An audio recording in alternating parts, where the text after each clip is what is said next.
네, 수업 시작하도록 하겠습니다, 여러분.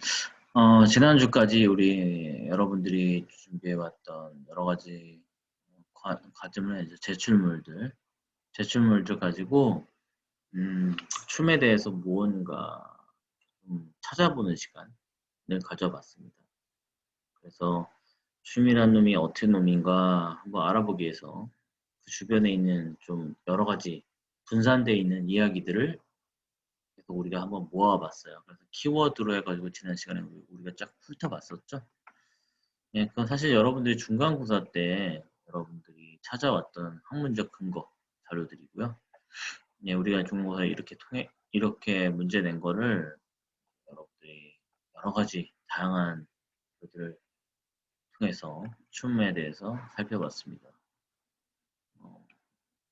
댄스는 영혼에 숨겨진 언어입니다. 뭐 이런 것들 저번 시간에 얘기했다시피 춤은 생명의 근원이고 정죄는 그 죽음이다. 뭐 이런 내용들도 있었고 춤의 기원 탄하라는 단어에서 어원이 시작됐다라는 거 그리고 뭐 메슬로우 얘기 나왔었고요. 춤의 몰입에 관한 거고요. 로젠탈 효과 호손 실험에 관해서 자기 결정성 이론 이런 것들이 있었고 그리고 목표 설정 이론 이런 것도 있었고요. 그리고 쭉 살펴보면 루돌프 라반의 이야기도 있었습니다. 네, 그래서 여러분들 이런 키워드를 통해서 춤에 관해서 흩어진 이미지들을 막 콜라주처럼 그림들 보면 막 여러 가지 이미지, 연관된 이미지를 붙여놓잖아요. 그런 것처럼 산재되어 있는 것들을 한번 쭉 훑어봤어요. 그랬더니 춤에 관한 어느 정도 이렇게 딱 이렇게 형태가 잡힌다고 할 수 있죠. 그 형태가 실루엣 같이. 그래서 그런 실루엣을 여러분들한테 희미하게나마 자리 잡게 되고 여러분들 마음속에 있었던 춤에 관한 어떤 느낌들 그리고 생각들 그런 것들을 좀 전문적인 용어나 그 다음에 여러 가지 근거들 이야기들을 여러분들이 바탕으로 정리할 수 있는 시간이었습니다. 이번 시간에도 좀 더 이제 깊이 있게 무용계란이다 보니까 계속 춤에 대해서 깊이 있게 좀 더 시간을 갖고 들어가 보려고 합니다. 네. 그래서 오늘도 춤을 알아보기 위해서 춤의 친구들을 살펴보기로 했어요. 음. 그래서 여러분들이 춤을 알기 위해서 춤의 친구들이란 누가 있을까 이렇게 생각할 수 있겠죠. 나에 대해서 알기 위해서 좀 더 주변에 있는 너를 통해서 나를 보는 것처럼 같은 방법이라는 거예요. 이런 방법론적인 건 계속 지속적으로 여러분들한테 얘기하는 이유는 그런 접근 방법이 이 수업의 메인이라는 얘기겠죠. 네. 그래서 춤이 뭔가 생각을 해봤어요. 그냥 간단하게. 저도 그렇고 여러분도 한번 생각해봐. 춤이 뭐지? 라고. 그러면 이제 굉장히 단어가 익숙하죠. 춤이라는 단어는 평생 듣고 살았으니까. 근데 그걸 평생 듣고 산 거를 그냥 아무 생각 없이 듣고 살았잖아요. 조금 더 깊게 생각을 해보죠.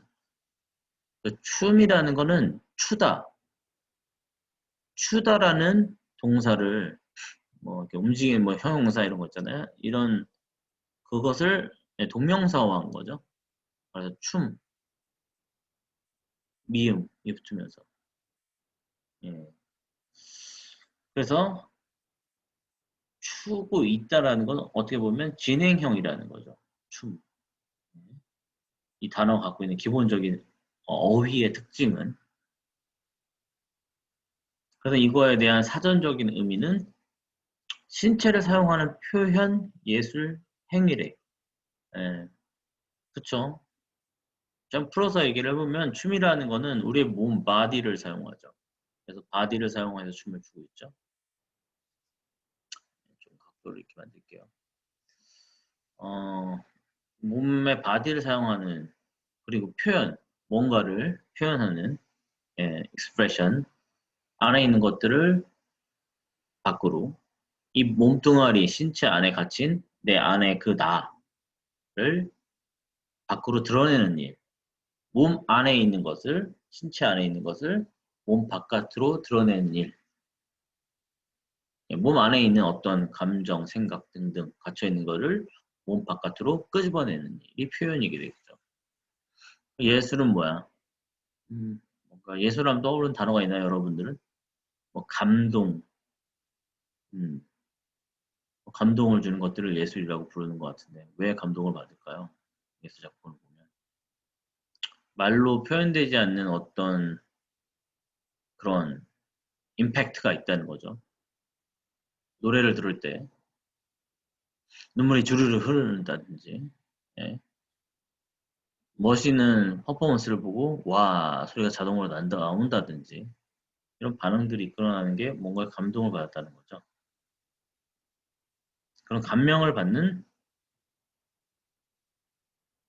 주고받는 그런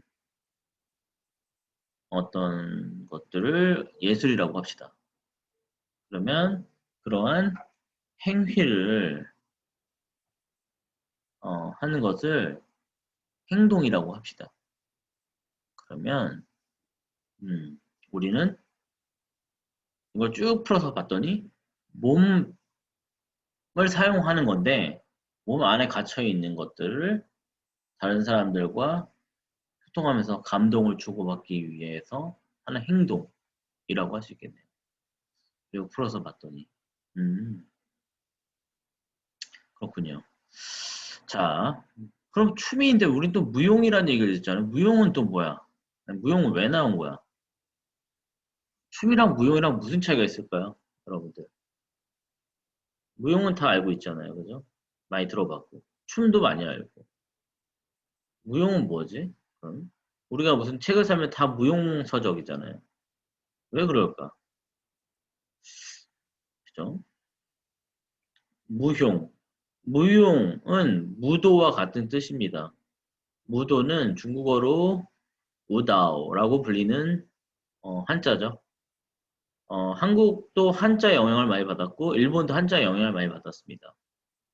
중국에서 사용하는 그 한자를 한국과 일본에서 굉장히 차용해서 많이 썼죠. 우리가 쓰는 단어에도 굉장히 많은 단어들이 한자로 이루어져 있죠. 근데 춤은 순수 한국말입니다. 우리말. 네. 무용은 아니죠. 외래어란 얘기죠. 외래어는 또 어떤 게 있을까요? 미국에서 들어온 말, 댄스, 탄츠, 댄스 이런 여러 가지 외국에서 들어와서 한국인들한테 어느 정도 일상생활로 파고들 그런 것들을 이제 외래어라고 하는데, 그쵸? 댄스도 우리도 자주 쓰는 말이잖아요, 평소에. 외래어죠. 무용도 외래어란 말입니다. 쉽게 얘기하면. 네, 외국에서 들어온 단어죠. 가장 한국의 순수한 말은 춤이 맞습니다. 추다를 동명사원. 우리가 예를 들어서 댄스가 명사면 dancing 하고 ing 붙여서 뭔가 동명사화하죠. 그런 것처럼 우린 거꾸로 추다를 춤으로 동명사한 거죠. 쉽게 얘기하면. 댄스와 댄싱 그리고 추다와 춤. 뭐 이런 느낌의 차이 정도 될 것 같아요. 그래서 여러분들은 무용이라는 단어를 딱 생각하면 떠오르는 어떤 이미지들이 있을 수 있을 거예요. 뭔가 클래시컬하고 발레, 뭐 현대무용, 한국무용. 예, 근데 그 정확하게 얘기를 하면 그냥 춤이죠, 다. 똑같이. 예, 근데 외래어를 붙이는 거죠. 예, 그 한국에 와서 뭔가 택시 같은 거요, 택시. 우리 택시란 말 자주 쓰잖아요, 그죠? 근데 미국 말이잖아요. 있잖아요. 그래서 우리 택시가 외래어로 정착된 것처럼 예, 버스도 마찬가지. 버스도 외래어죠. 영어인데 한국에 와서 다른 단어로 대체해서 뭐 승합차 뭐 이렇게 쓰지 않죠. 예, 그냥 뭐 택시, 버스 이러듯이. 그래서 무용과 춤의 어떤 갭의 차이는 없습니다. 어떤 사람들은 좀 무용을 낮은 단어라고 생각을 하고 무용이 좀 더 높은 단어고 춤이 낮은 단어라고 생각하는 경우가 있는데 그거는 굉장히 잘못된 사고방식인 것 같습니다. 같은 단어고요. 모든 게 춤, 무용, 댄스, 탄스 예, 모두 같은 단어입니다. 우다오 중국어로. 예, 어원의 시작은 우다오가 되겠죠. 중국 한자에서 영향을 받았으니. 예, 거기서 뭐 이상한 어떤 그 차이를 느낄 필요는 없는 것 같고요. 뭔가 무용이면 좀 더 뭔가 예술적일 것 같고 춤이면 안 그럴 것 같고 그거 자체도 이미 이제 올드 패션한 사고 방식인 것 같습니다. 춤이란 놈을 좀 알아보려서 춤의 친구들을 살펴보려다 보니까 춤이랑 연관성이 있는 유관 분야가 어딘가 예, 찾아보게 되죠. 그래서 어디가 있을까 했더니 몸을 많이 쓰네 춤은. 그래서 춤을 쓰는 체육, 몸을 쓰는 체육, 춤과 같이 스포츠, 예, 그리고 예술, 예, 춤은 음악, 미술처럼 예술의 분야로 들어가죠. 그리고 어떤 문화, 어떤 우리가 패션이나 댄서들의 어떤 스타일이나 이런 것들, 어떤 가치관들, 이런 것들 자체를 보면은 어떤 게 춤을 잘 추는지, 왜 음악의 타이밍을 맞춰야 되는지 이런 게 다 문화에 관련된 얘기예요. 그 집단이 갖고 있는 사고방식, 춤추는 사람들, 댄서들만 아는 음악 타이밍에 관련된 뭐 이런 것들, 뭐처럼 라인 이런 것들 뭐 서로 신경 쓰잖아요. 네, 그런 것들이 여기에 관련된 자료입니다. 분야입니다. 그래서 춤을 알아보기 위해서 한번 체육, 예술, 문화 쪽으로 한번 우리가 딱 훑어보도록 하겠습니다. 그래서 춤의 스포츠적인 측면을 한번 알아봤는데요. 춤의 스포츠적인 측면은 신체를 사용한다는 거예요. 스포츠도 신체를 사용하고 춤도 신체를 사용하죠. 예, 그런 면에서 공통적인 면이 있고, 춤의 스포츠적인 측면에서 기능적인 측면에서 훈련을 요구한다라고 써놨는데, 예, 무슨 말이냐면, 우리 춤은 굉장히 테크닉이 필요하잖아요. 그냥 보통 사람도 춤을 추고, 할머니도 춤을 추고, 4살짜리 애들도 춤추고, 모두 춤을 춰요. 하지만, 댄서의 어떤 직업적인 측면에서 봤을 때, 춤은 좀 더 테크닉한 것들을 훈련하고, 좀 더 다리를 높게 올리기 위해서 스트레칭 연습을 하고, 이러면서 신체 트레이닝을 한다는 면에서 스포츠랑 굉장히 비슷한 것 같습니다. 신체의 어떤 기능들을 향상시킨다는 측면에서. 네. 그리고 경쟁적인 구조를 가진다. 이렇게 써놨어요. 네, 스포츠 하면 뭐 금메달, 은메달, 동메달, 1위, 2위, 3위, 우승, 챔피언 등등이 바로 와닿는 말이죠. 근데 춤도 댄스 배틀에서 하면 우승, 뭐 챔피언, 16강, 토너먼트, 컴페티션, 그리고 댄스 대회 퍼포먼스 대회 나와서 1위, 2위, 3위, 4위, 우승, 준우승 이런 것들 챔피언을 가리는 순위의 경쟁을 만드는 그런 것들을 경쟁적인 구조라고 그러죠. 근데 스포츠에도 있고 댄스에도 이런 측면들이 있습니다. 요새는 많은 친구들이 특히 스트릿 댄서들은 우승하기 위해서 춤을 추기도 하고 댄스 대회 나가는 친구도 남들보다 더 잘해서 1등을 하려고 잘하려고 하는 그런 심리가 생기죠. 순위 남들보다 내가 더 잘해라는 어떤 그런 우월감을 느끼기 위한 그런 구조를 갖게 됩니다. 근데 사실 뭐 순위가 매겨지긴 하지만 그것만을 위해서 춤추는 건 아니니까. 예. 하지만 대부분 이렇게 경쟁적인 구조를 가진다는 측면에서 스포츠랑 비슷하다는 거죠. 그리고 비보이가 이제 올림픽 정식 종목으로 채택이 됐어요. 그럼 비보이는 이제 정말 스포츠가 된다는 얘기인데 춤의 스포츠화 과연 뭐 찬성하는 사람도 있고 반대하는 사람도 있습니다. 왜냐면 춤의 다양한 측면이 예술적인 측면도 있죠. 다양한 측면이 있기 때문에 스포츠 한다는 게 과연 가능할 것인가 이런 그런 거에 대한 고민 문제가 있긴 한데 아마 이제 이건 현실화가 됐고 앞으로 실제로 스포츠 종목으로 채택이 될 것입니다. 그래서 여러분들의 그걸 이제 보고 나면은 인식도 많이 변할 수 있겠죠. 어쨌건 비보의 올림픽 정식 종목 채택이 됐다는 금메달을 딸 수 있다는 얘기고 춤의 스포츠적인 측면이 확실히 보이는 거죠. 그에 반면 춤의 예술적인 측면을 한번 살펴봅시다.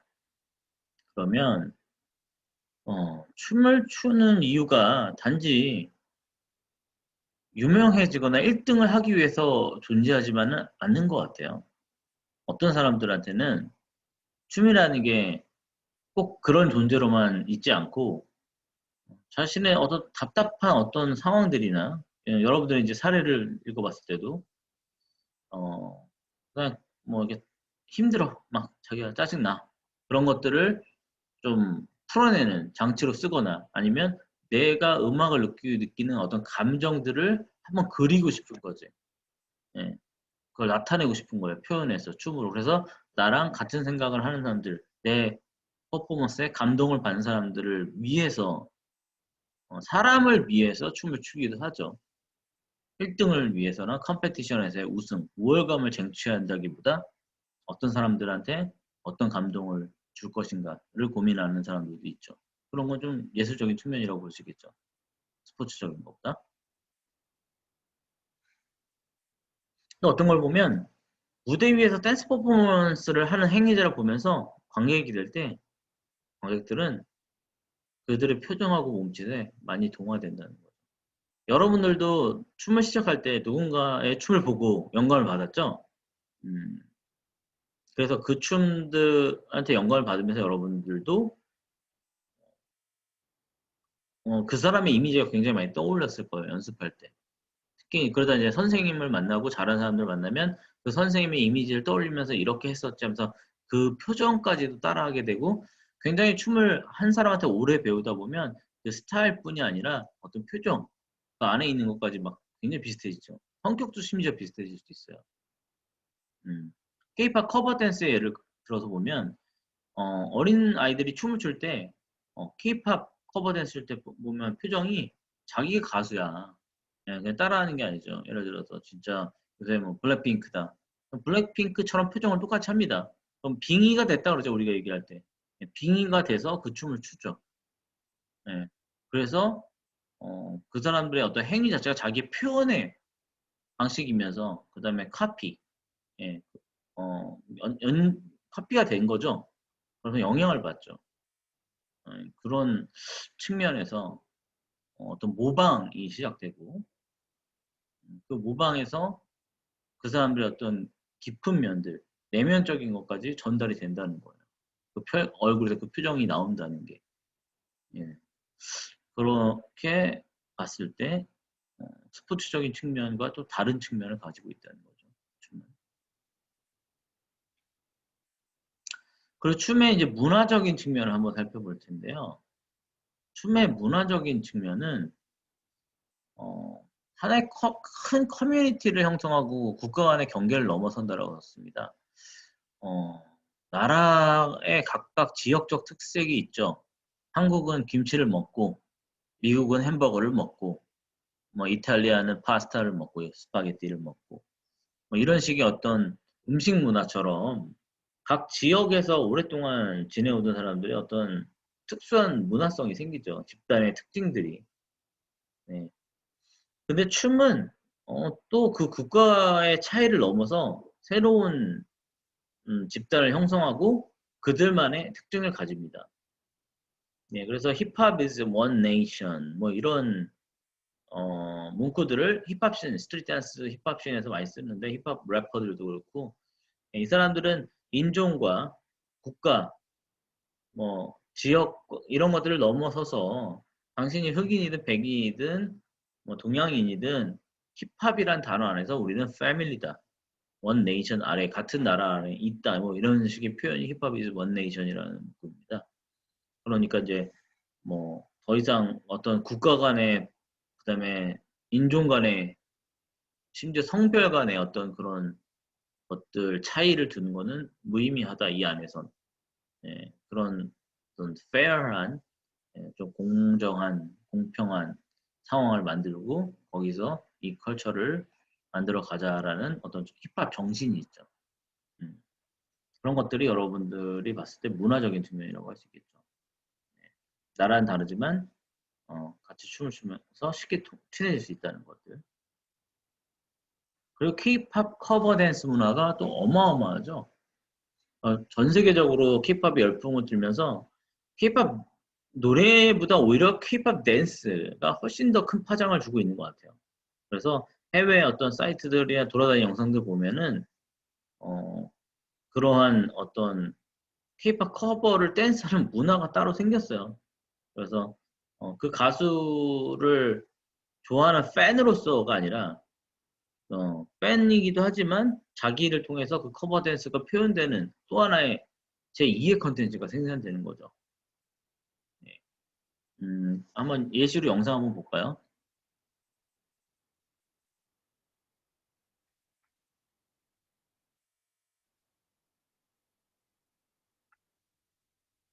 네, 같이 한번 넘어가고.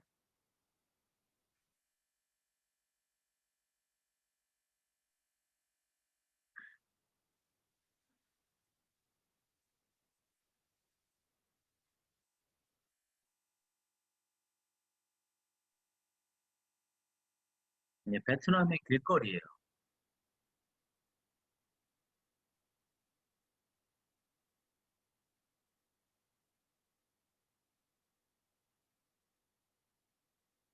네, 이미 뭐 그래픽과 빙이 돼 있죠, 뭐. 근데 한국어를 심지어 잘 모르는 베트남의 청소년들입니다.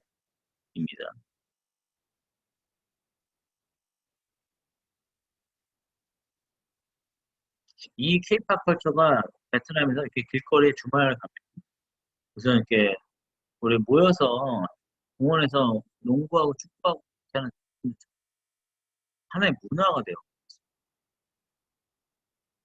그래서 이런 영상들이 여러분들이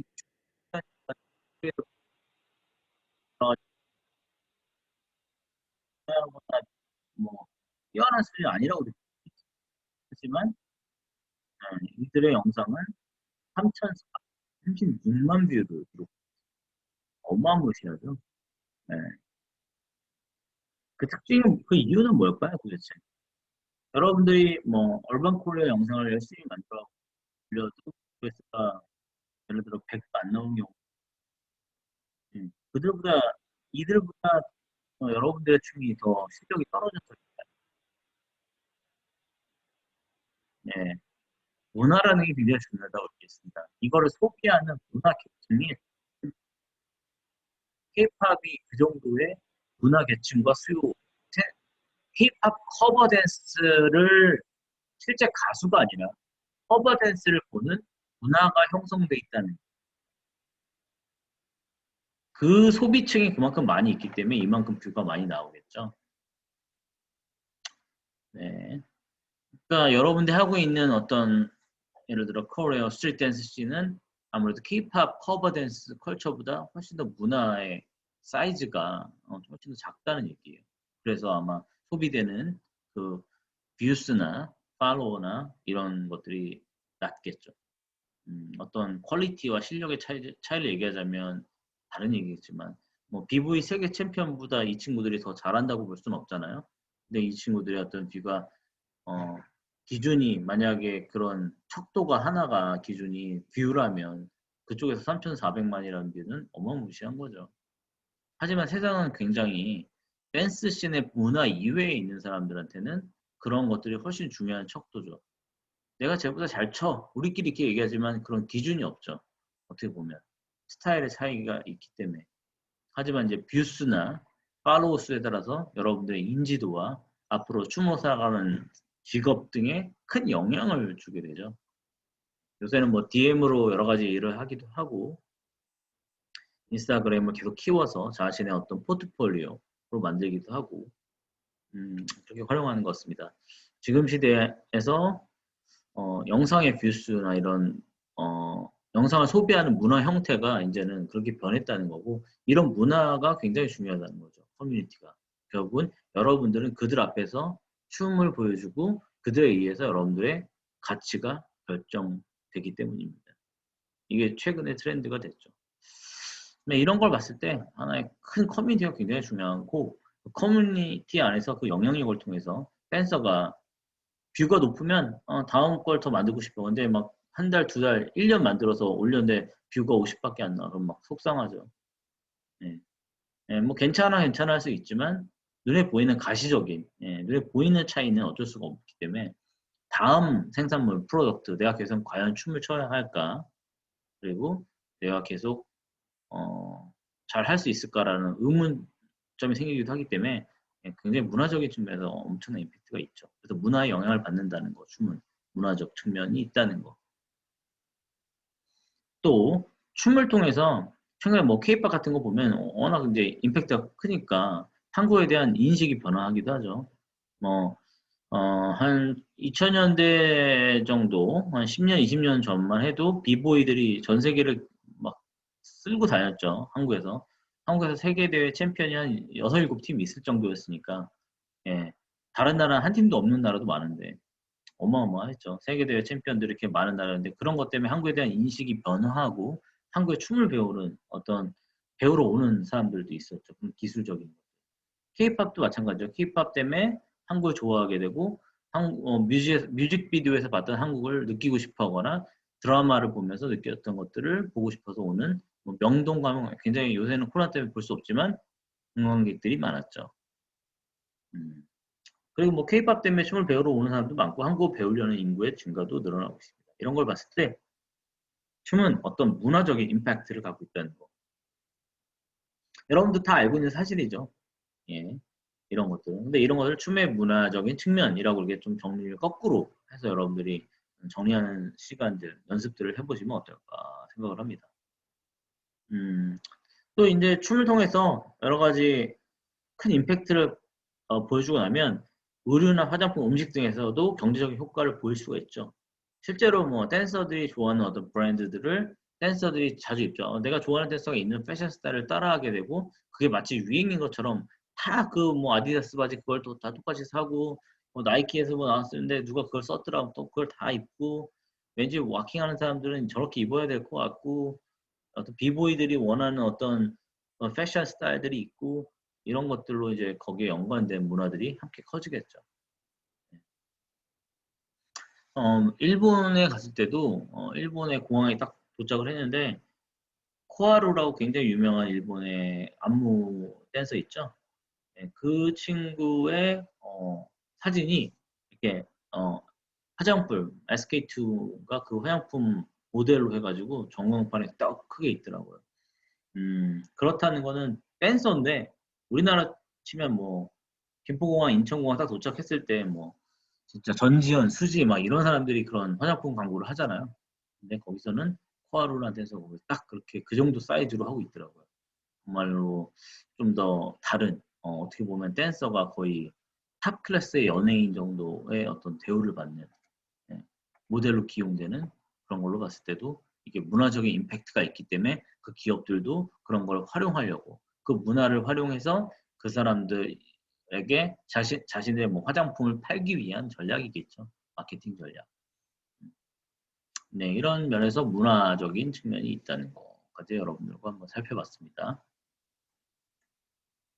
그래서 춤을 한번 쭉 살펴봤더니 춤은 개인과 신체, 예술, 사회, 문화적 가치를 가지는 인간의 표현 활동이다라고 정의를 좀 할 수 있겠네요. 어, 굉장히 뭐 춤이라는 어떤 것은 인간의 어떤 표현 활동인데 그것은 개인과 신체, 예술, 사회, 문화적 가치를 가지게 되는 행위라는 거죠. 행동. 그래서 이런 5가지 가치를 한번 정리해 봤는데 이거 제가 이제 한참 공부할 때 논문을 이제 박사 논문을 할 때 사용했던 가치들 어떤 요인들 가치 요인들을 유사하게 한번 끌어와 봤습니다. 그래서 개인적 가치 네, 개인적 가치는 어떤 거냐 여기서 이제 여러분들 이렇게 써놓으면 또 확실히 모를 수가 있기 때문에 좀 더 깊이 있게 들어갔을 때 개인적 가치는 스스로에 대한 즐거움. 춤출 때 스스로 즐겁잖아요. 네. 그리고 어떨 때는 영혼의 안식. 네, 춤을 통해서 내가 살아가는 삶에서 불안감이나 힘든 거 등등이 안정화되기도 한다는 거. 그리고 많이들 얘기하는 소심했던 것들이 제가 뭐 긍정적이고 활달한 성격으로 변화했다는 이런 개인적인 가치를 가지게 된다는 거죠. 취미라는 것 자체가. 네, 신체적 가치는 여러분 잘 알다시피 체력이 막 좋아질 수 있죠. 춤을 통해서 운동 효과가 있으니까 춤 열심히 추면 건강해질 수 있고요. 그 다음에 유연성 등을 길러서 여러분들이 굉장히 신체의 여러 가지 측면, 뭐 몸매가 좋아질 수도 있고 다이어트 효과가 있을 수도 있고 유연성이 좋아진다면 여러분들 혈액순환 같은 것도 좋아져서 뭐 인간의 수명도 늘어날 수 있다는 거. 어쨌건 신체적인 어떤 효용성, 가치가 있겠죠. 그리고 예술적 가치, 예술적 가치도 있죠. 자신의 생각을 담은 작품을 만들거나 여러분들 안무짤도 여러분들의 어떤 메시지, 생각들을 거기에 넣죠. 그래서 사람들한테 전달하려고 하죠. 예, 그런 면에서 예술적 가치가 있죠. 내가 만든 작품이니까 미술 같은 것도 그렇고 음악도 그렇고 자신의 어떤 작품들이니까 작품화 시킨다는 거는 자신의 안에 있는 것들을 거기에 담았다는 거예요. 그렇죠? 그래서 예술적 가치가 있겠죠. 그다음 사회적 가치. 사회적 가치는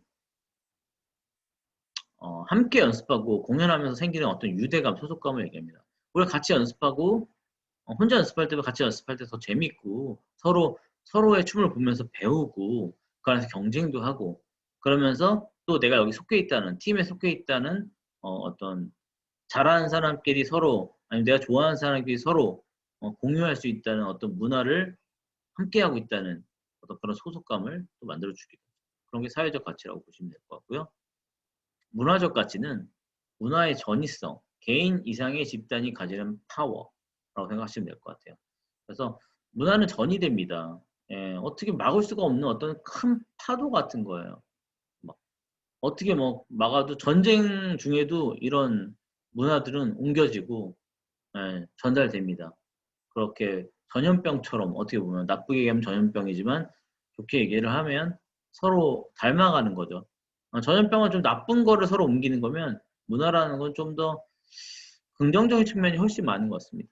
그래서 그런 문화의 어떤 전이성을 봤을 때 춤을 춘다는 거는 다른 사람한테 춤을 추는 내가 댄서인데 이 사람도 댄서가 되고 이 댄서 커뮤니티 안에 들어오게 된다는 거 이런 문화가 전이가 되죠. 그래서 이 사람도 이렇게 댄서처럼 옷을 입게 되고 예를 들어 우리 학교에 들어와서 실용무용에 들어오는 친구들은 그 안에서 자기가 그 문화에 이 학교에 있는 그 선배들의 문화에 자기가 전이 되고 아 이렇게 해야 되는구나 뭐 위클리 할 때 이렇게 하는구나 연습할 때 이렇게 하는 거 이런 것들을 배우죠. 그래서 개인이 혼자서 뭐 잘해서 막 테크닉을 보여주는 것보다 이 어떤 이런 문화 집단이 가지는 파워들이 있어요. 댄스 씬에서 가지는 어떤 생각들 유명한 댄서가 춤출 때 이렇게 해야 돼 이렇게 얘기하면 갑자기 사람들이 다 거기에 또 맞춰서 그렇게 추고 이런 같이 뭐 덩어리처럼 움직이는 그런 파워들이 생기죠. 그래서 그런 기준으로 다른 댄서들을 평가하죠. 사실 춤이라는 건 그냥 좋아서 추는 건데 왜 그걸 평가를 하겠어요. 평가를 하고 그런 것들에 어떤 기준이 마련되는 거는 이런 집단이 가지는 파워라고 볼 수 있겠습니다. 네, 그래서 이제 무용을 좀 얘기를 하다 보니까 우리가 이제 실용무용 전공인 친구들이 많잖아요. 많은 친구들도 있지만 아닌 선생님들도 있고 학생도 있고 뭐 다양한 분들이 있지만 실용무용이라는 단어가 최근에 등장하기 시작했어요. 그래서 실용무용에 대해서 자기가 전공이 아니더라도 실용무용에 대해서 다들 들어봤죠. 요새 워낙 이제 새로 생기는 어떤 좀 생긴 지 됐지만 한국에서 좀 커지고 있죠. 실용무용이라는 파트가. 실용무용은 2000년대 한 초반쯤에 이제 이런 단어들이 나타나기 시작했어요. 한국에서. 그리고 2010년 정도에 완전히 좀 스트리트 댄스와 함께 부흥기를 가졌고 그 다음에 2014년, 15년 정도에 세종대 저희 미래교육원 이외에 좀 몇몇 학교 기관들이 실용무용의 어떤 커리큘럼들을 마련하면서 지금 시대까지 좀 이어져 왔습니다. 상당히 이제 제도권 안에 있는 실용무용이 하나의 장르화되고 카테고리화되고 있는 과정이라고 볼 수 있겠는데요. 여러분들은 어떻게 실용무용을 알고 있나요? 네, 실용무용 많이 들어는 봤죠. 그냥 학원에서 얘기를 하고 인터넷 찾아보니까 그렇다고 하니까 그럼 실용무용이 뭐지? 라고 생각을 한번 해보죠. 음, 한국에서 춤을 분류하는 기준은 대학 교육에서 전공으로 많이 분류를 하죠. 대학 입시 볼 때. 발레, 한국무용, 현대무용, 실용무용. 가장 뭐 대표적인 4개의 전공으로 나눠져서 갑니다. 최근에 이제 실용무용이 많이 생기고 있는 추세이고, 원래 전통적으로는 발레, 한국무용, 현대무용 3개 전공으로 이루어진 무용학과가 세종대, 뭐 한국종합예술학교, 한양대, 경희대, 이화여대 등등의 개설이 돼서 엄청 성장해 왔죠. 클래식 순수예술이라고 불리는 순수무용이라고 불리는 발레, 한국무용, 현대무용이. 그리고 최근에는 이제 실용무용이 학점연대 기간을 기반으로 네, 정식 어떤 코스로 점점 많이 발전하고 있습니다.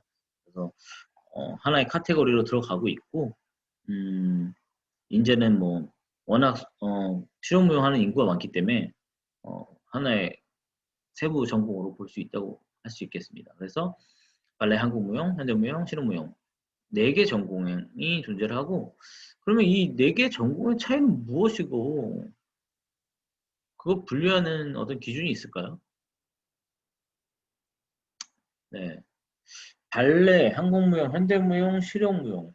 참, 네. 뭔가 다 무용 하니까 굉장히 뭐 그런데, 무용은 아까 말했다시피 춤이죠, 댄스. 뭘로 이걸 기준을 나눠놨을까요? 국가적인 구분으로 봅시다. 무용을 분류할 때 국가로 나누면 어떻게 나눠질까요? 한국 무용, 미국 무용, 프랑스 무용, 일본 무용, 태국 무용, 인도 무용, 브라질 무용, 아르헨티나 무용. 이렇게 나눠지는 게 국가적 구분 기준이 돼야겠죠. 뭔가 카테고리를 할 때. 근데 한국 무용과 발레, 현대 무용, 기준이 모호하네요. 국가적으로 했다면 그걸 국가로 다 나눠서 배워야 될 텐데. 그러면 현대무용, 시대적 구분인가? 이거를 나누는 기준. 그랬을 때 현대는 시대를 얘기하죠. 그러면 현대를 뺀 뭐가 있죠? 근대, 가까운, 중세, 고대. 그럼 고대무용, 중세무용, 근대무용, 현대무용. 뭐 미래무용은 아직 존재하지 않으니까 미래무용 할 수가 없겠죠. 현 시대의 무용을 현대무용이라고 하니까.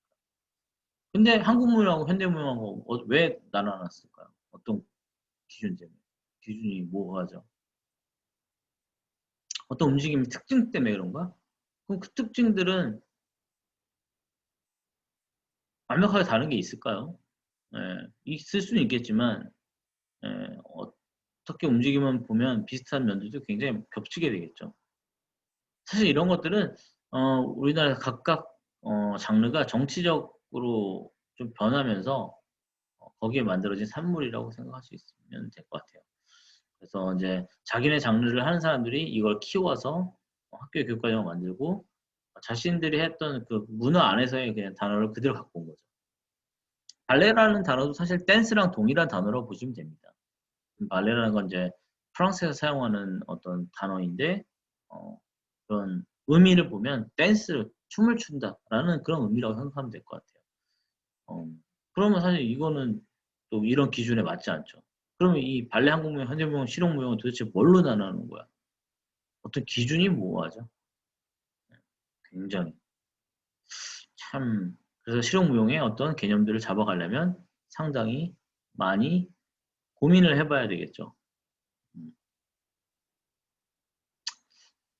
실용무용이 어떤 것인가 알기 위해서 한번 그 주변에 있는 발레 한국무용, 현대무용, 실용무용의 어떤 구분점들을 한번 살펴봤어요. 그럼 무용, 기존에 있었던 클래식 순수 무용이라고 불리는 것들이 많이 해왔던 것들이 이제 무용 예술이라고 불리는 건데, 우린 예술이다. 스포츠와 다르다. 그래서 고대, 중세, 근대, 현대, 밀레니엄을 통해서 무용 예술은 발전해왔고, 고대에는 어떻게 춤을 췄겠어요, 옛날에. 고대라고 하면 언제죠? 뭐 굉장히 오래된 시대죠. 뭐 우가차차 하던 시대부터 있겠죠. 그러면 굉장히 부족민 스타일로 어, 공동체 생활을 했어야 됐고 개인의 가치는 중요하지가 않겠죠. 왜냐하면 생존하려면 집단으로 무리를 만들어서 사자도 잡고 뭐 기린도 잡고 뭐 물도 길어야 되고 농사도 져야 되고 이러면 집단 생활이 상당히 많은 부분을 차지했었죠. 그들의 결합력을 위해서 어떤 자신의 어떤 문화들의 행동 방식을 만든 게 춤이었죠.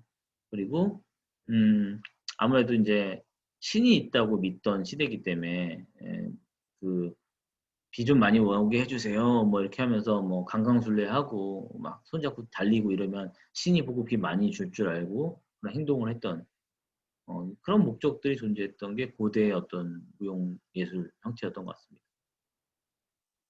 그 중세에 이르면서 중세는 이제 신보다 왕이 훨씬 더 강해지고 계급제도가 강화됐던 시대예요.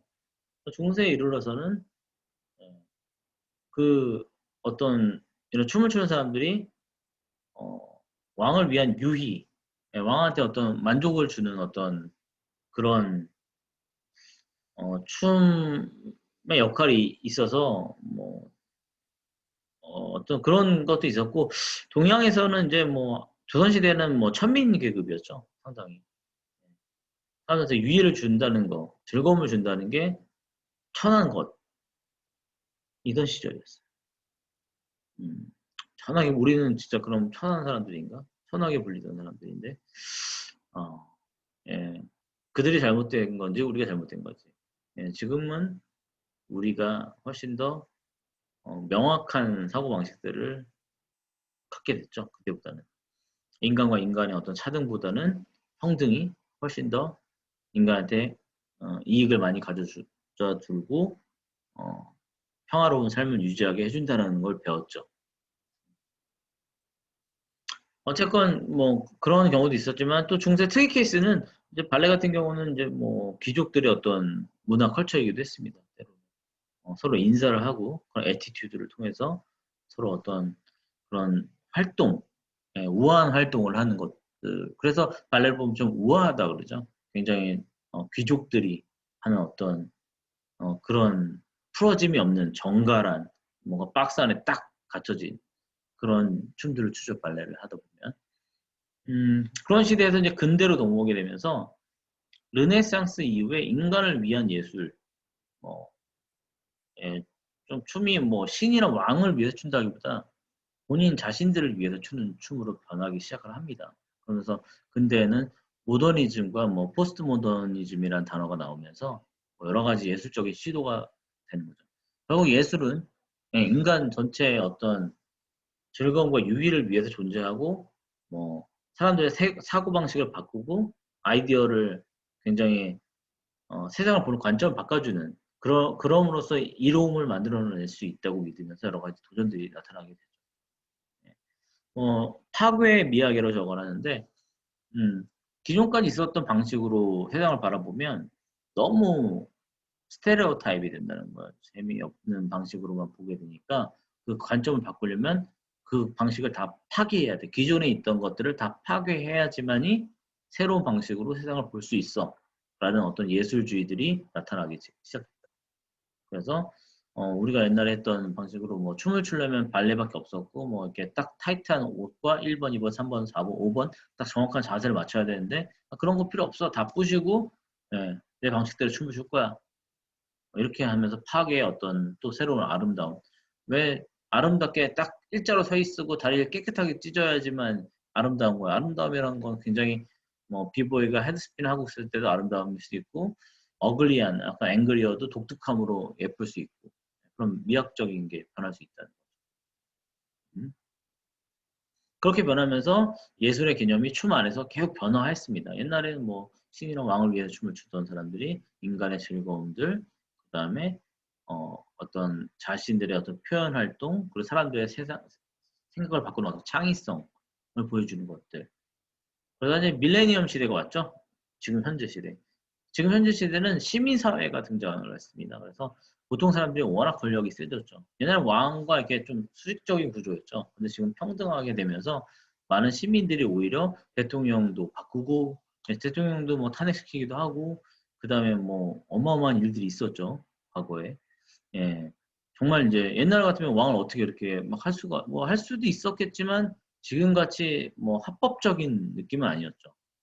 왕을 뭐 가서 죽일 수는 있었겠지만, 어, 지금처럼 합법적인 뭐 투표나 이런 방식으로 세상을 바꾸면서 어떤 권력의 구조가 시민들 사회의 중심으로 바뀌고 있죠. 심지어 연예인들도 결국 좋아요와 조회수 등등으로 시민들의 어떤 투표 형식이죠. 어떻게 보면 좋아요를 누른다는 거는. 그런 식으로 시민사회의 등장으로 예술가들도 평가를 받게 됩니다.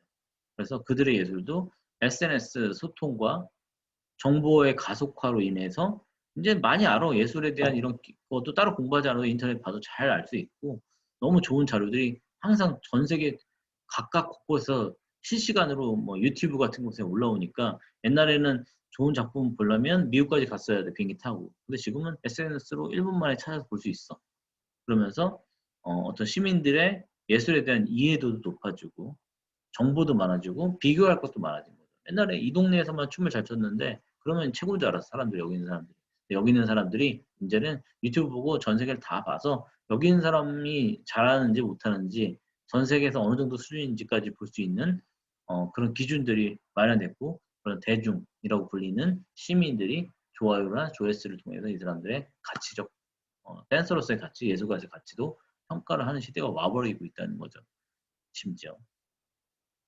어쨌건 무용예술은 이렇게 변화를 해왔습니다. 크게 봤을 때 카테고리로. 여러분들이 나중에 서양 무용사 같은 걸 배울 때 또는 동양 무용사에서 춤의 역사에 관련된 수업에서 좀 자세하게 좀 다룰 것 같습니다. 그래서 여러분 거기서 좀 더 공부해 보시면 될 것 같고요. 그러면 춤은 이런 예술적인 측면에서 변화를 해왔다는 거예요. 인간 사회에서. 인간의 춤은. 그럼 이제 춤의 실용, 무용의 실용이 뭔데 실용은 도대체 뭐냐 이거죠. 실용은. 실용이 뭐야 도대체. 어, 그냥 뭐 무슨 무용, 순수 무용 뭐 다 얘기하는데 그 앞에 실용이라는 단어를 알아야 될 거 아니에요. 실용이 뭐죠? 여러분 자주 쓰는 말이죠. 실용적이다 라고 할 때 어떨 때 쓰는 거죠? 굉장히 실용적이다. 어떤 뜻이에요? 실용적인 거? 굉장히 싸고 편리하고 좋으면서 활용성이 좋아. 내가 이거를 가위로 쓰려고 그랬는데 뭐 다른 것을 고치는 데도 쓸 수 있고 그다음에 가격도 어느 정도 절충이 잘 되고 이거 괜찮아 살만한데 실용적인데 이거 하나 구매해야겠다. 이런 식일 때 실용적이라고 그러죠. 음. 어떻게 다양한 측면에서 쓸모가 있고 쓸모가 있다는 거죠. 쓸모가 있고 다양한 측면에서 여러 가지 어, 어렵지 않게 이렇게 어떤 믹스가 좀 잘 돼서 활용성이 높다는 거. 예. 그런 것들을 실용적이라고 하는 것 같습니다. 그래서 이 실용이라는 단어가 어디서 나왔나 잘 살펴보면 실용주의, 어떤 실용 철학에 의해서 물론 거기 이제 실용 예술, 실용 무용으로 이렇게 하위로 있겠죠. 실용 무용보다 좀 더 큰 범위가 실용 예술이고 실용 예술보다 좀 더 큰 범위가 실용주의, 실용 철학 등을 얘기합니다. 그래서 철학에서 보는 실용주의 철학이란 어떤 거냐? 이거 이제 실용주의 하면 뭐 굉장히 많은 또 인물들이 나타나기 시작합니다. 그래서 뭐 가장 대표적인 사람은 존 듀이라는 교육자가 이 실용주의 철학을 완성했다고 할 수 있죠. 그 앞에 이제 뭐 더 많은 분들이 조금 있긴 했지만 그래도 존 듀이에 의해서 좀 실용주의 철학이 발전이 됐고요. 음, 옛날에는 뭐 우리 철학하면 딱 여러분들 생각나는 게 뭐가 있죠? 네, 소크라테스. 소크라테스 악법도 법이다. 네 자신을 알라. 응. 우리 뭐 많이 들어봤어. 그냥 우스갯소리를 하고 넘어가죠. 장난처럼. 근데 네 자신을 알라라고 얘기했어. 뭐 역사에 남은 진짜 오래된 뭐 지금 우리가 2021년을 살고 있는데 그보다 더 된 막 기원전에 살고 있었던 2021에서 쭉 올라가면 10년, 1년 막 이렇게 올라갔잖아. 그럼 그 마이너스죠. 마이너스로 가서 그 시대에 살던 사람인데 뭐 그런 사람들도 평생을 살아서 한마디 남겨준 거야. 평생을 생각해봤더니 네 자신을 알라라고. 그래서 우리는 한번 우리에 대해서 생각을 해봤죠. 내가 나 자신을 잘 알고 있나? 그랬더니 생각보다 내가 알고 있는 나와 너가 알고 있는 나는 또 다르더라. 또 이렇게 보니까 나는 누구인가? 응? 이런 것 같기도 하고 때로는 나도 모르겠어. 내가 왜 이랬지? 오늘 나 같지가 않았어. 오늘 행동은. 예, 여러분들은 잘 알고 있나요? 본인 자신을? 예, 우리는 생각보다 모르는 것 같아요. 그래서 소크라테스라는 사람은 네 자신을 알라라고 얘기했던 것 같습니다. 예, 네 자신을 알라. 뭐 이런 말이 있고 소크라테스 나오고 뭐 그다음에 저번에 우리 배웠던 뭐 데카르트. 예, 나는 존재한다. 아, 나는 생각한다. 고로 존재한다. 엄청 유명한 말이죠. 예, 그 사람들의 이제 뭐 이런 말을 남긴 건 물론 여러 가지 방법적 회의 방식으로 해서 좀 어렵게 얘기하자면 어, 나는 생각하기 때문에 나는 존재한다는 거죠. 내가 만약 생각을 하지 않는다고 생각을 해봅시다. 내가 생각을 하지 않는다고 한다고 해도 내가 생각을 하지 않는다고 하는 생각이 또 존재하기 때문에 또 생각을 하죠. 나는 생각을 안 해라고 생각하지 않는다고 해도 생각을 하고 있기 때문에 그것은 계속 존재하잖아요. 이 안에서. 그렇죠? 그래서 그렇게 얘기를 한 겁니다. 그런 방법론적 생각의 방식들을 이제 방법론적 회의라고 그래갖고 데카르트의 어떤 철학 사상 중에 하나였고요. 뭐 이런 과정들을 통해서 뭐 유명한 철학자들이 이제 수많은 얘기를 남기고 살아서 다 죽었어. 없어졌어. 그러고 나서 보니까 그 사람들은 서로 항상 싸워왔던 거야. 이 사람 앞에 시대 사람이 얘기했던 걸 이 사람이 아니다. 예를 들어서 뭐 나는 존재한다, 나는 생각한다, 고로 존재한다라고 얘기를 했더니 그 다음 제너레이션 사람이 아니야. 나는 내가 생각하는 곳에 존재하지 않고 내가 생각할 수 없는 곳에 존재한다. 뭐 이렇게 자크 라캉 이런 분들이 또 다음에 새로운 개념들을 계속 갖고 오거나 확장하거나 아니면 그 뒤집거나 서로 뭐 성악설, 성선설 뭐 이런 말 들어봤어요? 인간은 태어날 때부터 악하게 태어났는데 어, 착함을 교육받는 거고 예. 아니면 인간은 굉장히 착하게 태어났는데 사회에 의해서 악하게 변하는 거다. 뭐 이런 서로의 반대 이론들이 있어요, 굉장히. 그래서 서로 이렇게 엎치락 뒤치락 하면서 오랜 인간의 역사 동안 철학이 만들어져 왔는데 음, 실용주의는 그게 하나가 모두가 진리가 될 수 없다. 예, 굉장히 실용주의 철학을 정말 쉽게 설명하면 케바케, 케이스 바이 케이스. 케이스 바이 케이스. 모든 상황과 자신이 처한 상황, 여러 가지 측면에 의해서 이런 철학이란 걸 쭉 공부를 하고 각각의 측면을 믹스드해서 새롭게 융복합된 사고방식으로 어, 세상을 살아가야 돼. 바라보고 이런 것들. 그러니까 우리가 물건을 실용적으로 쓰는 것처럼 이런 철학들, 개념들도 실용적으로 우리가 필요와 쓸모에 의해서 차용해서 내 안에 맞게 변형시켜서 이용하는 게 실용적인 철학의 개념입니다. 이해하셨죠? 예, 케바케 기억하시면 됩니다. 그럼 이걸 실용 예술로 한번 옮겨가 보죠. 그럼 뭐가 어떻게 되겠어요? 예, 실용 예술은 예술의 기존에 수많은 뭐 발레도 있었고 뭐 미술에서도 오래된 뭐 굉장히 모나리자 그림도 있었고 막 오면서 뭐 피카소도 있고 그다음에 뭐 춤추는 사람들도 엄청 많았고 노래하는 사람도 엄청 많았는데 그런 것들이 쫙 예술이 흘러서 수많은 예술에 대한 생각들이 변해 왔어요. 그죠? 그런 것들을 다 지금 시대에 각각 개인 나한테 맞게 요새는 개인의 시대잖아요. 어떻게 보면 나의 어떤 케바케 나의 상황에 맞게 그것들을 변형시켜서 내가 생각해서 내 예술을 만드는 것 마이 스타일 융복합적으로 믹스드한 거를 그런 예술을 만드는 표현인 게 실용 예술이라고 할 수 있겠죠. 예, 옛날에는 뭐 예술이 어, 전시관을 가거나 아니면 무용극장을 가거나 막 클래식으로 피아노 치는 뭐 오페라 하우스를 갔어야 되면 요즘에는 뭐 그렇게 안 해도 뭐 아이폰 뭐 다 들을 수 있고 유튜브로도 볼 수 있고 그러다 보니까 그 예술의 본질적인 가치는 이때 잘 활용해서 현대에 맞게 변하면 그것은 실용적인 예술이 될 수 있겠죠. 예. 굉장히 어려운 그림보다 아주 단순하고 쉽게 그린 만화 한 장으로 인생의 삶을 인간의 한 사람의 삶을 바꿀 수도 있죠 이제는. 네, 그런 것들이죠.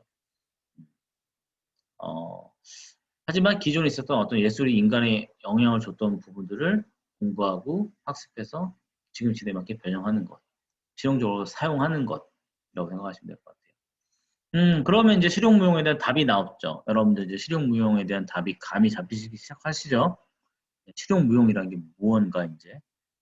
예, 실용무용은 기존에 있었던 무용, 예술, 춤이라고 불렸던 고대부터 중세, 근대, 현대를 거쳐서 나타난 발레, 한국 무용, 뭐, 심지어 인도 무용, 일본 무용, 크로아티아 무용, 브라질 무용, 댄스 스포츠, 라틴 댄스, 살사 댄스, 탱고, 예, 그다음에 재즈 댄스, 힙합 댄스, 예, 여러분들 앞에 있었던 모든 춤들, 예, 그 춤들을 자신의 어떤 특성과 재능과 바디의 스타일, 그런 거에 맞게 믹스드해서 변형해서 만드는 현대 요구에 맞게 그것들 믹스드하는 것이죠. 예, 케바케. 그걸 실용무용이라고 생각하시면 될 것 같아요. 그러니까 기존의 어떤 발레의 강점과 댄스 스포츠의 강점, 힙합의 강점을 믹스드해서 나만의 스타일을 만들 수 있다는 거. 그런 것들이죠. 그런 게 실용주의 철학을 기반으로 한 실용무용의 개념입니다. 네, 이거 중요할 것 같죠? 네, 시험 문제 나올 것 같죠? 공부하십시오. 외워두세요. 외워둔다는 건 단어를 외우지 마시고 생각을 해보세요. 네, 제가 말했던 그 이야기의 플로우를 잘 기억하시고. 네, 그래서 보시면 순수예술과 실용예술, 도자기와 미디어 파사드, 막 가면 우리 막 요새는 막 건물에 막 진짜 아름답게 건축물을 하죠. 도자기 용도는 옛날에 이렇게 보는 용도가 있었는데, 실제로 도기처럼 쓰기도 했지만 관상용이죠, 관상용. 구경하는 거. 도자기를 구경하는 행위나 길거리에 아름답게 미디어 아트, LED 전광판 같은 것들을 보며 느끼는 감동들, 미디어 전광판에 나타나는 파도에서 느끼는 감동들과의 차이, 수채화로 그린 그림과 만화 애니메이션의 차이. 무엇이 더 인간한테 감동을 줄 것인가? 인간이 러하게 표현하는 연극예술과 좀 더 실제로 눈앞에서 볼 수는 없지만 화면을 통해서 보지만 그들의 연기를 통해서 다른 사람의 삶을 볼 수 있는 영화와 드라마. 굉장히 음악의 본질에 가까운 성악 그리고 케이팝. 예. 인간의 자세의 기본에 가장 정확하다는 발레 그리고 세상을 거꾸로 뒤집어서 머리와 손을 이용해서 거꾸로 돌 수 있는 비보이. 과연 어떤 차이들을 가지고 있죠? 예, 전통성과 기준이 딱 좀 명확한 순수 예술 파트라고 불리는 분야와 versus 실용 예술은 좀 더 현대적이고 지금 시민들이 요구하는 형태로 많이 변화해 왔겠죠. 하지만 그들한테 변화했다고 해서 그 전에 있었던 순수 예술의 감동이 없느냐? 여러분도 영화 보고 울고 드라마 보고 감동을 받는 것처럼 그러한 예술적, 인간의 본질적인 부분들을 건드려서 감동시키는 것은 순수 예술에 있으나 실용 예술에 있으나 공통으로 존재할 수 있겠죠. 다른 면을 건드릴 수는 있겠죠. 예, 그래서 서로 배우면서 케바케 믹스돼서 실용적으로 활용하는 것. 그게 실용적 사고방식입니다. 그래서 실용무용의 어떤 개념적 정의를 쫙 다시 한번 더 리뷰를 해보면 기존에 존재했던 모든 장르의 춤의 움직임과 춤의 방식들을 현대의 현상적인 요구에 따라 지금 시대의 현상적인 요구라는 건 요새 유튜브가 나타나니까 사람들이 다 SNS로 옮겨왔죠. 이런 것처럼 그 변화되는 현상들이 나타나잖아요, 세상에는. 그런 새로운 그 현상의 요구에 따라서 기존에 있어서 춤들을 변형시켜서 무대에서, 극장에서 SNS로, 핸드폰으로, 그다음에 나중에 VR로 옮겨가는 그런 형태가 되겠죠. 그러면서 거기에 맞게 춤을 변형시키는 것이죠. 지금 현대적 철학과 함께. 가장 인간을 감동시키는 그런 가치, 눈물을 흘리게 하는 어떤 그런 포인트들을, 예술적 포인트들은 당연히 갖고 있으면서 어떤 현대가 요구하는 다양한 형태, 접근 방식이나 춤을 추는 방식, 스타일들을 변화시킨 그런 무용 장르가 실용 무용 장르라고 생각하시면 될 것 같아요. 그래서 하위 장르를 보면 스트리트 댄스, 코리오그래피라고 불리는 거, 재즈 댄스, 벨리 댄스, 댄스 스포츠, 힙합 댄스, 걸리시, 힙 코레오, 얼반 재즈, 걸스 힙합, 팝핑, 락킹, 워킹, 하우스, 힙합, 비보이, 크럼프, 보깅, 탭댄스 등등 너무 많아. 너무 많은데 이 하위 장르를 구분하는 기준을 또 물어보면 또 난리가 나요. 아까 순수 무용, 무용, 대학 무용 교육의 네 장르를 나눈 것처럼. 도대체 어떻게 나눠야 되는지 정말 복잡하죠. 이것도 굉장히 복잡한 개념이 돼버렸어요. 어떻게 된 거야 이거? 왜 이렇게 된 걸까요? 그 실용무용 안에 수많은 장르들이 다 존재한다는 거.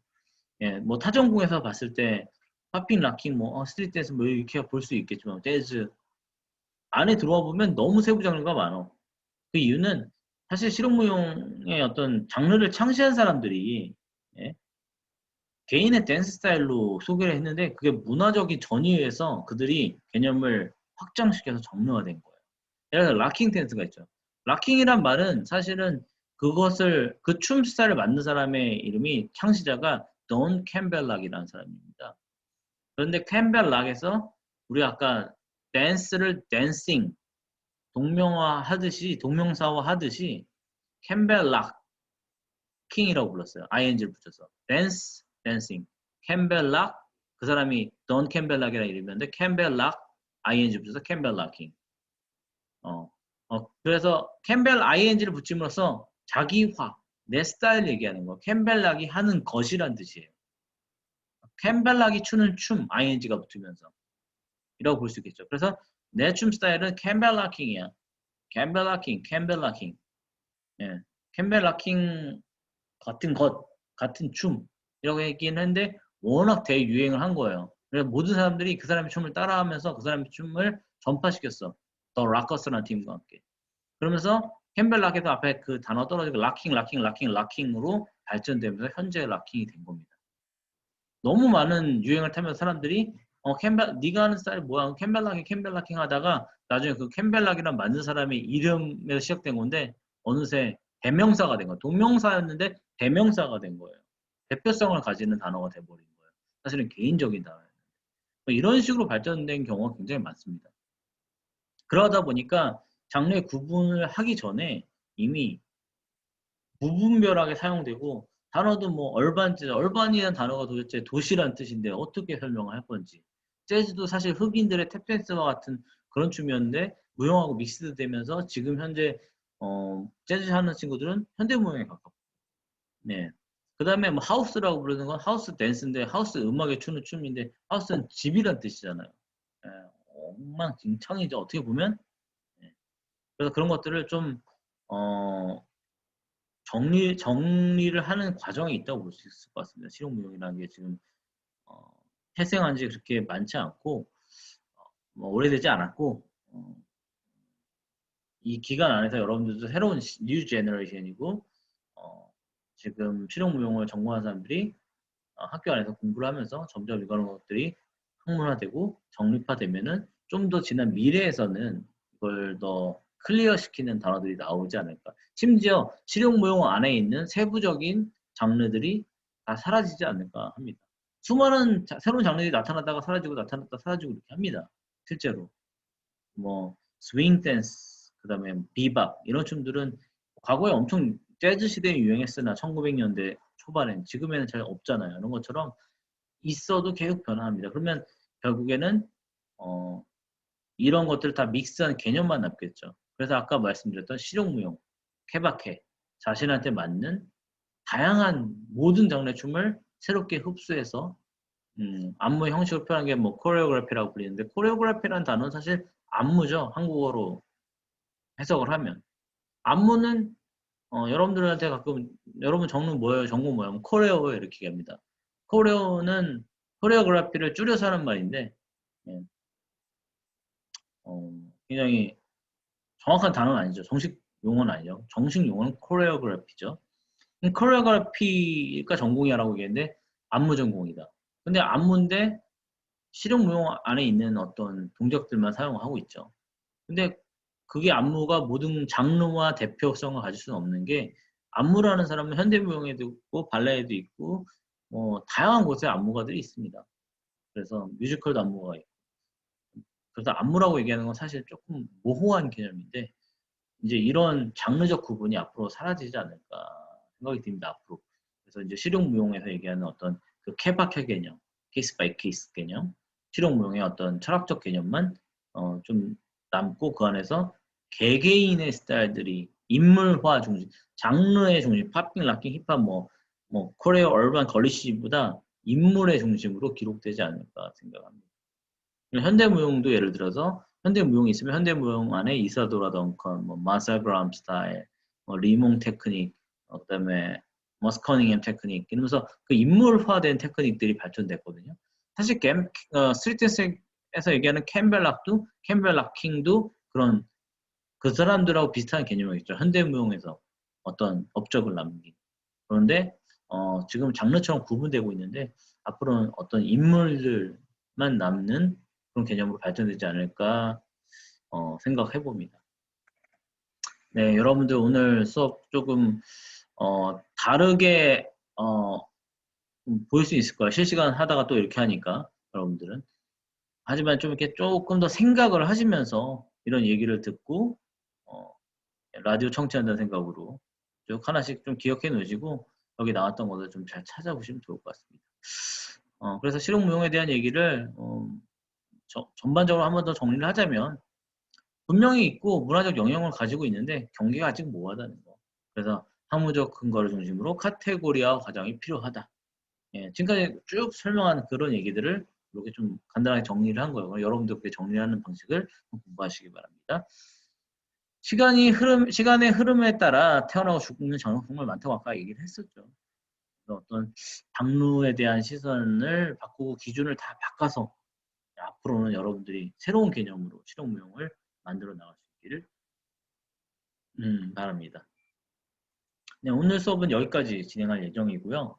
그 다음에 실시간 수업에서 투표를 통해서 여러분들 이제 동영상 업로드 강의로 대다수가 요청을 했기 때문에 이 지식 전달의 측면에서 이게 또 효율적일 수도 있어서 여러분들 의견을 따르기로 했습니다. 그래서 이 영상을 여러분들한테 업데이트 해드리고 지속적으로 이런 개념들을 무용에 관련된 무용 개론이니까요. 춤에 관련된 개념들을 같이 한번 생각해보고 강의 형식으로 진행하게 됩니다. 아무래도 실시간은 좀 토론이고 서로 얘기도 하고 생각해볼 수 있으니까 좀 더 긴데 이거는 제가 일방적으로 얘기를 하다 보니까 여러분들은 어쩌면 지루하거나 잘 들리지 않을 수 있어요. 그래서 훨씬 더 이 수업이 쉬운 면도 있지만 어려운 면도 있다는 거 공부를 하고자 하는 사람한테 참고하시고 좀 더 여러분들이 잘 체크하면서 제가 말씀했던 그 대학 노트에 낙서하듯이 필기하는 거 그걸 습관화하시면 큰 도움 될 것 같습니다. 자, 이번 주 수업은 여기서 마무리하도록 하겠습니다. 감사합니다.